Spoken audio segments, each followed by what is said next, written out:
One of my favourite people in the Bible is Peter. And I particularly like the time when Peter, in the middle of this storm, sees Jesus and he does something that no one else has ever done. He gets out of a boat and he walks on water. Now, I suspect it's been an inspiration to many of us, this story. And yet, at the end of the story, Peter sees the storm. He loses his focus on Jesus and he starts to sink. Of course, Jesus is there to save him, and we can read the account in Matthew 14. And it says, immediately Jesus reached out his hand and caught him. But the next bit of this passage is a bit of a shocker, because Jesus then says to him, "You of little faith, why did you doubt?" Now that seems a bit harsh to me. And there are plenty of times when the words of Jesus can be quite a shock and quite a surprise. This guy Peter had just got out of a boat and walked on water. And yet the storm around him caused him to lose his focus.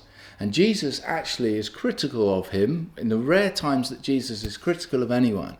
And he says to him, "You of little faith, why did you doubt?" It's quite amazing. There are many places throughout the Bible where Jesus talks about faith.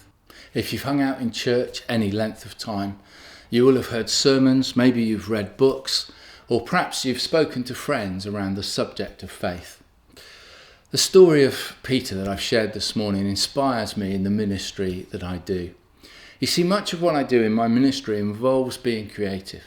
It involves me in trying things out and seeing what works. And if I'm really honest, sometimes things don't work. Or at least, perhaps being even more honest, they don't work the way I'd hoped or expected they would. And when this happens, I have to dig deep and I have to exercise my faith muscles. But sometimes I have to remind myself of how faith works. According to Hebrews 11, faith is confidence in what we hope for and assurance about what we do not see, which is both exciting and encouraging. But here's where I sometimes get it wrong. At times when the pressure's on, maybe I'm launching a new initiative or I'm trying something out for the first time and I need God to bless this thing that I'm doing.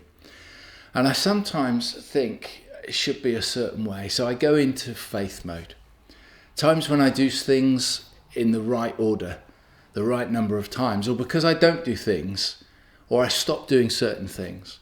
And it's like God saw me do or stop doing those things and he was going to do something else, but then I've kind of like faithed him out and he changes his mind and he makes things go the way I want them to go. And it's a danger for us all. We can all at times approach faith like it's a secret combination to a safe. 5 to the left, 4 to the right, 2 to the left, turn the lever and boom, you're in. It's all worked out and everything's going well. And God does what you want him to do. It's like this. I need God to do something for me. I need him to change something for him. I need him to make something better. I need him to stop something or take it away. And so we go into faith mode. And we start going to church maybe every week. Maybe we even go 5 times in a row. We start to pray every day for like a month. We give some money. Maybe we get rebaptized and we clean up our language and we do this for a while. And one day we look around us and he did it. God's done apparently what it was that we needed him to do. And so we conclude, I've got it, I've got the code and it works. If I do this, or I don't do this, or if I do things in a certain right way, or a certain amount of times, God will do what I want him to do. Now don't get me wrong. It is never a bad idea to pray more, read the Bible more, go to church more, basically to do anything that connects you to God. But when it becomes some magical formula that simply seeks to get God to do what you want him to do, then you've missed it. So I regularly have to stop and take stock. I ask others that know me well and be serious when I ask God to lead me. And I remind myself of what God's words say in Ephesians. But because of his great love for us, God, who is rich in mercy, made us alive with Christ even when we were dead in transgressions. It is by grace that you have been saved, and God raises us with Christ and seated us with him in the heavenly realms in Christ Jesus, in order that in the coming ages he might show the incomparable riches of his grace, expressed in the kindness to us in Christ Jesus. Here's the important bit. For it's by grace that you've been saved through faith. And this is not from yourself. It is a gift of God. Not by works, though no one can boast. For we are God's handiwork, created in Christ Jesus to do good works, which God prepared in advance for us to do. So grace, God's forgiveness, is not from ourselves. You didn't do it. It's the gift of God. We can't earn it because it's free. And grace is the forgiveness and the removal of all sin, all condemnation that had separated us from God. Not because you did something, not because you did something good and now you deserve it. Not because you stop doing bad things and start doing better stuff and karma kind of like kicks in. No.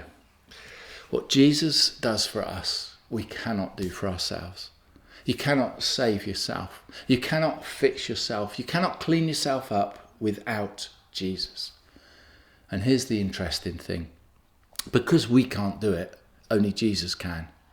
Then we have to have faith in him and who he is and what he can do.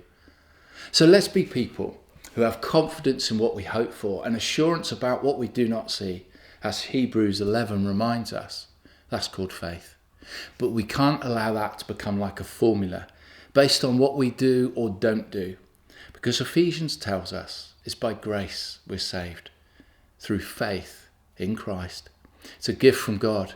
Let's not be tempted to try, but what we do or don't do to get God to do things the way we want to.